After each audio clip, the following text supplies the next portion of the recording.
Hi students, we all know that COVID-19 has been a really bad guy.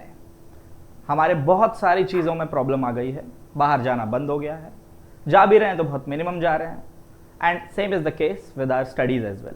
School जाना possible नहीं हो पा रहा है, दोस्तों से नहीं मिल पा रहे हैं और भी बहुत सारी प्रॉब्लम्स. लेकिन भले ही हम स्कूल ना जा पा रहे हों, भले ही दोस्तों से ना मिल पा रहे हों, पर पढ़ाई अभी भी कंटिन्यू है. मुझे याद आता है 1920 रदरफोर्ड रॉयल सोसाइटी के मेंबर हुआ करते थे. 23 में वो रॉयल सोसाइटी के हेड बने हैं और उस बीच में पैंडेमिक से जस्ट बाहर आया था ये वर्ल्ड. और आप समझो कि क्या सिचुएशन रही होगी. लेकिन दुनिया रुकी नहीं है, दुनिया लगातार आगे बढ़ती रही है. आपको भी ऐसे ही आगे बढ़ना है, क्योंकि हमारे टीचर्स, हमारे स्टूडेंट्स, हमारे साइंटिस्ट, डॉक्टर्स, टेक्नीशियंस सारे एक्टिव थे. आज भी वैसा ही है. हमारे students, teachers, doctors, technicians, scientist सभी एक्टिव हैं. बहुत जल्दी हम सॉल्यूशंस के साथ भी आएंगे, बहुत जल्दी इन सारी प्रॉब्लम से बाहर भी आ जाएंगे. पर जो कुछ भी होगा, हमें इतना ध्यान रखना है कि हमारी पढ़ाई कंटिन्यू रहनी चाहिए, सो दैट आप लोगों की पढ़ाई कंटिन्यू रहे. सीबीएसई ने भी कुछ सिलेबस को कट शॉर्ट करके आपको टेस्ट करने की कोशिश करी है. ये सिलेबस में क्या कट शॉर्ट हुआ है, क्या डिलीट हुआ, इस पर डिस्कशन करने के लिए मैं आपके सामने आया हूं. अभी मैं एक अच्छा एनालिसिस लेकर के आया हूं कि पिछले साल में और इस साल में क्या नया आया है या क्या चेंज हुआ है, क्या डिफरेंसेस आए हैं. क्योंकि मैंने देखा है कि सोशल मीडिया पर कुछ फाइल्स सर्कुलेट हो रही हैं डिलीटेड टॉपिक्स के नाम से, जिसमें कुछ एरर्स हैं ऑब्वियसली. लेकिन अगर हमें सही तरीके से जानना है कि सीबीएसई ने क्या चेंज किया है, तो हम पुराना सिलेबस और नए सिलेबस को कंपेयर करें एक बार. तो उसी एनालिसिस के साथ मैं आया हूं कि क्लास 11th में क्या चेंजेस निकल करके आए हैं. तो बिगिन करते हैं. जो हमारी एनसीईआरटी की बुक है उसमें क्या चेंजेस हमें मिलेंगे, क्योंकि मैं आपको यह बताना चाहता हूं कि फिजिक्स में जो हमारी बैक एक्सरसाइजेज होती हैं उनमें कई बार एक कॉन्सेप्ट नहीं, एक से ज्यादा कॉन्सेप्ट से रिलेटेड होता है. जब एक से ज्यादा कॉन्सेप्ट से रिलेटेड कोई क्वेश्चन होता है तो किन क्वेश्चन को छोड़ना है, किन को रखना है, उनसे रिलेटेड डिस्कशन एक एनालिसिस के साथ शुरू करते हैं. देखिए, इस बात को जरूर ध्यान रखें, उस डिलीटेड फाइल का भी आप भरोसा मत करें. सीबीएसई की जो ऑफिशियल वेबसाइट है उसी पर आप भरोसा करें. उसी पर बेस्ड मैंने पुराने और नए का एक कंपैरिजन किया है. तो शुरू करते हैं सबसे पहली यूनिट से, जो फिजिकल वर्ल्ड वाली यूनिट है. ऑल्दो आप लोग जानते हैं इसका पहला चैप्टर जो है सिग्निफिकेंटली बहुत ज्यादा इंपॉर्टेंस नहीं रखता था, क्योंकि इस चैप्टर में एक्चुअली डिस्कशन था. वैसे देखा जाए तो इस चैप्टर की बहुत इंपॉर्टेंस है, क्योंकि ये पूरे फिजिक्स का एक आइस ब्रेकिंग सेशन हुआ करता था. लेकिन अभी सीबीएसई ने भी ये किया है कि उन्होंने इस पहले चैप्टर को, पहली यूनिट जो है उसका पहला चैप्टर, इसमें जो भी टॉपिक्स पढ़ने थे सीबीएसई ने कहा है कि इसे डिस्कस करो. देखिए, पहले 10 पीरियड्स असाइन थे, अब 6 पीरियड असाइन किए हैं, 4 पीरियड काटे हैं. यानी कि अब शायद इस पूरे टॉपिक को शायद एक क्लास के डिस्कशन में समेटने की कोशिश की जाएगी, जो कि एक्चुअली बहुत सारा डिस्कशन ही डिस्कशन था. होपफुली शायद इससे क्वेश्चन भी ना पूछे जाएं. लेकिन जो भी है, इनको आगे के टॉपिक से लिंक करके एक डिस्कशन प्रेजेंट करना होगा इस पर्टिकुलर टॉपिक में. और यूनिट 2 जो है, सॉरी चैप्टर 2 जो है हमारा यूनिट्स एंड मेजरमेंट वाला, उसमें कोई भी चेंज नहीं है. वही dimensional analysis, error analysis, length measurement, parallax method and all that, वो सब कुछ हमें पढ़ना है. अब सेकेंड यूनिट पर आ जाते हैं. सेकेंड यूनिट जो कि हमारी बेसिक काइनेमेटिक्स की यूनिट है, ठीक है, जिसमें हमको थोड़ा काइनेमेटिक्स से रिलेटेड पोर्शन कवर करना होता है, मोशन से रिलेटेड. उसमें आप देखेंगे कि फ्रेम ऑफ रेफरेंस जैसा एक टर्म हटा दिया गया है. ऑल्दो मुझे समझ नहीं आ रहा कि इसको हटाया क्यों गया है, फ्रेम ऑफ रेफरेंस या मोशन स्ट्रेट लाइन जो बोला गया है, क्योंकि अल्टीमेटली अगर हम देखें तो एवरेज स्पीड, इंस्टेंटेनियस स्पीड में हमें पढ़ाना ही होगा. और फ्रेम ऑफ रेफरेंस यानी कि फिजिक्स का एक बेस है, जिसकी वजह से ही आप पूरे टॉपिक को समझते हैं. तो जाने अनजाने में आपको पढ़ना ही पड़ेगा. वो सब कहने की बातें हटा दिया गया है. शायद उसकी डिटेल्ड क्वेश्चंस के बारे में ना पूछा जाए, लेकिन जब आप रिलेटिव मोशन करेंगे मोशन इन प्लेन में, तो ऑब्वियसली जानना पड़ेगा. क्योंकि आप देखिए, मोशन इन प्लेन में कोई चेंज नहीं है, यानी प्रोजेक्टाइल मोशन, सर्कुलर मोशन का काइनेमेटिक्स, वो सब वैसे का वैसा पढ़ना है. एक छोटा सा टॉपिक चेंज किया है, पता नहीं क्यों इसमें 8 पीरियड्स कम कर दिए गए हैं. अब इसका तो जो ज्यादा क्लैरिफिकेशन है वो सीबीएसई दे पाएगी कि इतना सा पार्ट जिसमें भी फ्रेम ऑफ रेफरेंस बताना ही पड़ेगा. मोशन स्ट्रेट लाइन का इंट्रोडक्शन दिए बिना आप मोशन प्लेन पर नहीं जा सकते, उसे पढ़ना ही पड़ेगा. उसमें 8 पीरियड कैसे कट शॉर्ट किए हैं, इसका क्लैरिफिकेशन जब तक सीबीएसई से नहीं आता, हमें इस बात के आइडिया को अपने दिमाग के अंदर रखना है कि मोशन का यह पार्ट इसके बिना नहीं पढ़ा जा सकता. इनफैक्ट मोशन रिलेटिव टर्म है, जिसमें फ्रेम ऑफ रेफरेंस नहीं बताना, मतलब कहीं ना कहीं हम जाकर के न्यूटन्स लॉ में भी फंसेंगे, जब हमें इनर्शियल और नॉन इनर्शियल फ्रेम के बीच में क्वेश्चंस को सॉल्व करना होगा, उनका डिस्कशन करना होगा. आइए आगे देखते हैं. नेक्स्ट यूनिट है हमारी लॉज ऑफ मोशन वाली. हमारी मैकेनिक्स या यूं कह लीजिए डायनेमिक्स यहां से स्टार्ट होता है. लॉज ऑफ मोशन में अगर आप देखें तो इसमें intuitive concept of force, inertia, ये सब रिकैपिटुलेशन के बारे में बोला गया है. रिकैप का मतलब क्या है, आप पहले जो पढ़ चुके हैं उसी को डिस्कस करके आगे निकाल देना। यानी आप लोगों ने 9th में जो लॉज ऑफ मोशन पढ़े हैं, इनर्शिया के बारे में पढ़ा है, Newton second law, first law, third law, ये सब एक रिकैप में करके और आगे बढ़ जाना है सीधे मोमेंटम के कॉन्सेप्ट, जो कि हमें सेकंड लॉ से लिंक करना ही पड़ेगा, फ्रिक्शन वगैरह और वो सारी चीजें हमें पढ़नी है। तो बेसिक चेंज ये जो रेड कलर का है, ये बेसिक चेंज है, जिस पर भी कहा गया कि रिकैप तो इसका देना पड़ेगा क्योंकि इस पूरे के अंदर यूज होने वाला है। तो इफेक्टिवली देखा जाए तो इसमें भी कोई खास चेंज नहीं हुआ है क्योंकि इसका भी रिकैप करना ही है। अब रिकैप में टीचर्स जो हैं वो जस्ट डिस्कशन में ही इसको आगे बढ़ा दें या उसके ऊपर पूरा क्लासेस लें, तो 4 क्लासेस का कम करने का सेंस क्या है वो अभी बहुत क्लैरिटी नहीं आई है सीबीएसई की तरफ से उसमें। अगली यूनिट पर आते हैं, वर्क पावर एंड एनर्जी। इस पूरी यूनिट में कोई चेंजेस नहीं है। अब आप खुद ही सोचिए, अभी कुछ समय पहले अगर फर्स्ट लॉ, सेकंड लॉ और थर्ड लॉ क्लियर नहीं किया गया होगा तो इस यूनिट में कोई चेंज ना करके सेंस क्या बनता है, यानी कि फर्स्ट सेकंड थर्ड लॉ तो पढ़ाना ही पड़ेगा, तभी इस यूनिट में उसका वर्क पावर और एनर्जी वाला एनालिसिस देना पड़ेगा। ऑल्दो इसमें नंबर ऑफ पीरियड्स उतना ही है, बिल्कुल डिट्टो 2019 और 2020 का मैच होता हुआ सिलेबस है, दोनों एकदम बराबर है।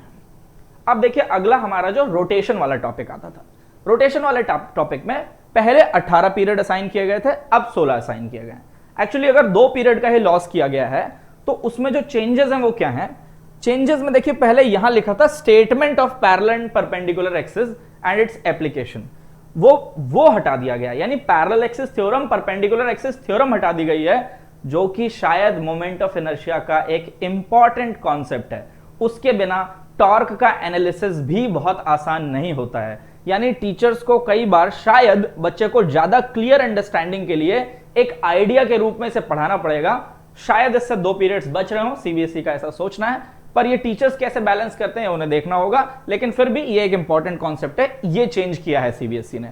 ऑल्दो ये चेंज बहुत ही वेलकम चेंज नहीं कहूंगा मैं, क्योंकि एक अंडरस्टैंडिंग के लिए बहुत नेसेसरी था। आ जाते हैं ग्रेविटेशन में। ग्रेविटेशन में थोड़े से बड़े चेंजेस किए गए हैं, केपलर्स लॉज हटा दिया गया है और लॉ ऑफ ग्रेविटेशन वगैरह जो है इसका रिकैप करने के लिए कहा गया है। तो क्योंकि 9th क्लास में बच्चे पढ़ के आ चुके हैं तो शायद इसका रिकैप करना उतना टफ भी नहीं होगा, लेकिन फिर भी 4 पीरियड्स हटाने के लिए कहे गए हैं।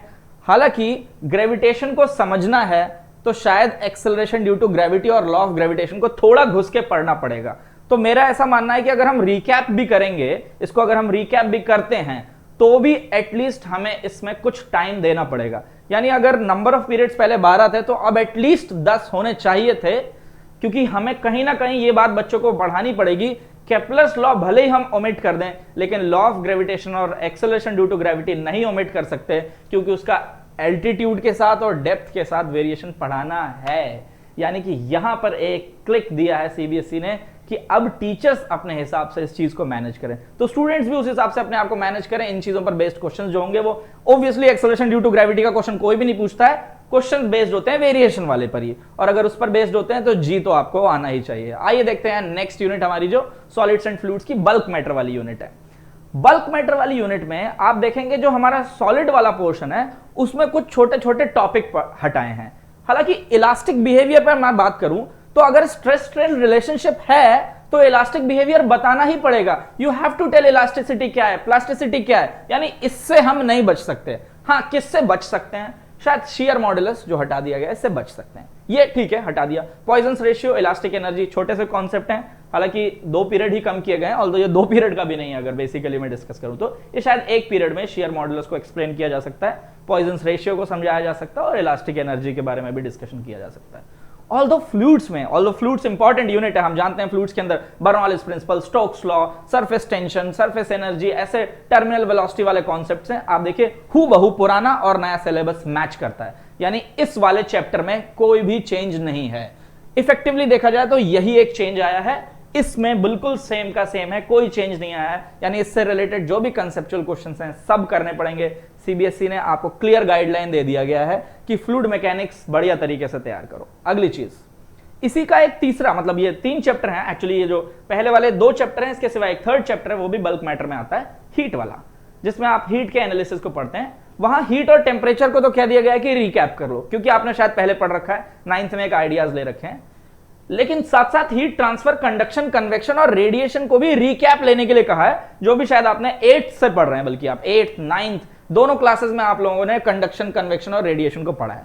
बाकी अगर आप बाकी चेंजेस देखें तो कुछ भी चेंज नहीं हुआ है, अभी भी कैलोरीमेट्री है, अभी भी स्टीफन्स लॉ है, ग्रीन हाउस इफेक्ट है, वेन्स डिस्प्लेसमेंट लॉ है, ब्लैक बॉडी रेडिएशन है, यानी कि थर्मल कंडक्टिविटी है। मतलब समझ क्या आ रहा है कि सिलेबस लगभग वही है, बस उसका जो आइडिया क्रिएट करते हैं उसको जस्ट एक रिकैप देकर के आगे बढ़ गए हैं। यानी कि न्यूटन्स लॉ अभी भी पूछा जाएगा, क्योंकि रेडिएशन नहीं हटाए, वहां से रेडिएशन नहीं हटाए, न्यूटन्स लॉ पूछा जा सकता है, जो कि वैसे भी एक बेसिक आइडिया के रूप में रहता है रेडिएशन के केस में। तो यहां पर देखा जाए तो कुछ सिग्निफिकेंट चेंज है, लेकिन उस सिग्निफिकेंट चेंज को रिकैपिटुलेशन ओनली ऐसे लिख करके निकाल दिया गया है।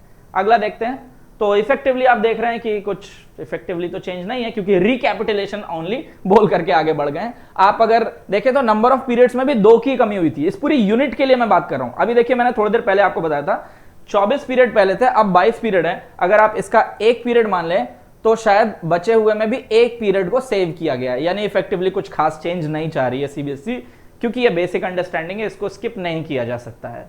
आइए आगे बढ़ते हैं।